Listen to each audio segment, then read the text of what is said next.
Assalamualaikum warahmatullahi wabarakatuh. Halo semua, saya Andi Rinaldo dari program studi D3 Keperawatan Tanjung Karang, reguler 1 tingkat 1 NIM 2114401049. Pada kesempatan yang baik ini, saya akan mempraktekkan pengkajian pada gangguan kebutuhan cairan dan elektrolit dengan faktor risiko pada pasien gagal jantung kongestif. Langkah-langkah dalam pengkajian pada gangguan cairan dan elektrolit: yang pertama, riwayat keperawatan; yang kedua, pemeriksaan fisik; lalu yang ketiga adalah pemeriksaan penunjang. Pada pemeriksaan riwayat keperawatan, langkah pertama, menanyakan kepada pasien faktor risiko yang dapat menyebabkan ketidakseimbangan cairan dan elektrolit. Kedua, menanyakan keluhan kepada pasien, pola intake dan output, serta pola eliminasi pasien. Assalamualaikum, selamat pagi Pak.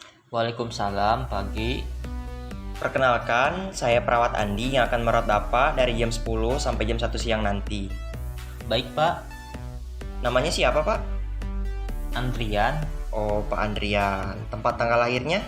Sidodadi, 17 Agustus 1980. Baik. Umurnya berapa, Pak? 41 tahun. 41 tahun. Boleh saya lihat gelangnya? Boleh, Pak? Ya, benar ya, Pak.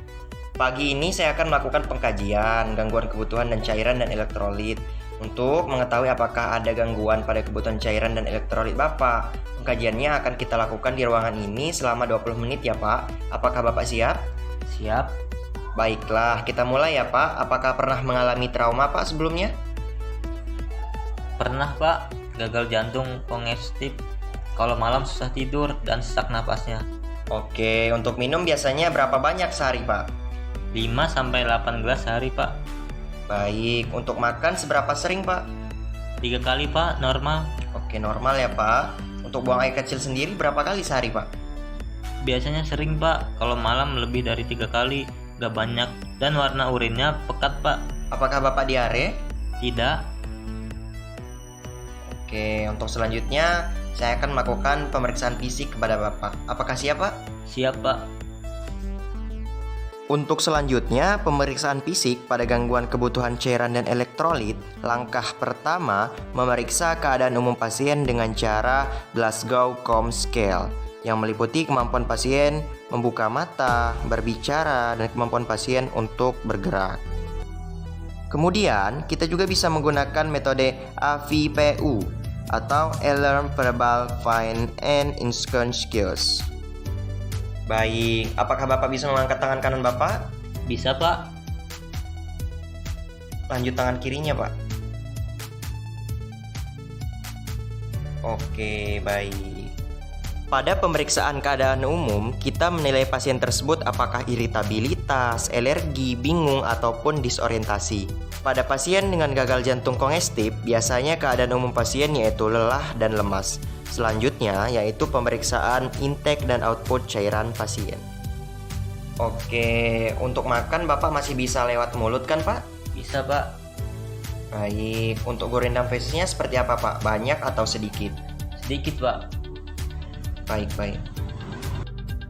Setelah kita menanyakan intake dan output pada pasien, kita akan menghitung balance cairan pasien, yaitu pada pasien jantung kongestif, intake akan lebih banyak dari output. Maka dari itu, balance cairan dari pasien yaitu positif. Kemudian pemeriksaan mata. Untuk pemeriksaan mata pasien yang meliputi konjungtiva, kemudian air mata dan edema periorbital, serta pemeriksaan papila edema. Pada pemeriksaan edema periorbital, kita melihat mata pasien, adakah pembengkakan pada daerah sekitar mata. Kemudian pemeriksaan papila edema, kita melihat bola mata pasien, apakah ada pembengkakan pada saraf optik. Untuk selanjutnya, kita akan memeriksa tenggorokan, bibir, dan juga mulut pasien. Apakah mukosa kering atau lengket. Kita lihat bibir pasien, apakah pecah-pecah atau warnanya cenderung pucat. Selain itu, kita lihat dan periksa saliva serta lidah pasien. Pemeriksaan pada bagian tenggorokan dan mulut dilakukan dengan metode infeksi, yaitu dengan melihat kondisi bibir dan tenggorokan pasien. Untuk selanjutnya yaitu pemeriksaan pada sistem kardiovaskuler. Yang pertama yaitu infeksi pada vena leher, yaitu dengan cara pemeriksaan JVP atau Jaguar Vena Pressure. Pada pemeriksaan Jaguar Vena Pressure, kita memposisikan kepala pasien 0 derajat dan kita meminta pasien untuk menoleh ke kanan karena akan dilakukan pemeriksaan vena sebelah kiri. Untuk pemeriksaan palpasi pada sistem kardiovaskuler, kita dapat memeriksa ada tidaknya edema ataupun piping udem yang bisa dilihat di punggung kaki ataupun bagian sekrum.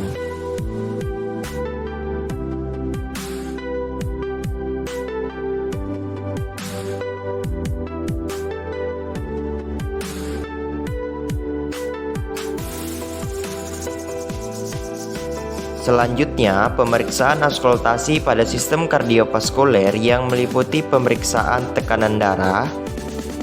Dan biasanya pada pasien dengan gagal ginjal kongestif, tekanan darah pasien akan meningkat.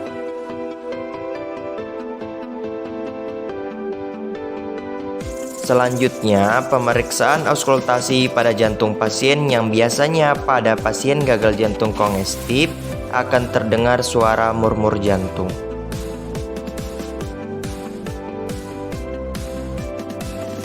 Kemudian pemeriksaan selanjutnya yaitu pemeriksaan frekuensi pernapasan.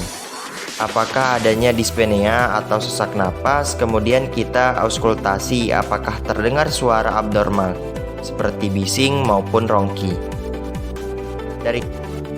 Kemudian pemeriksaan selanjutnya meliputi pemeriksaan inspeksi.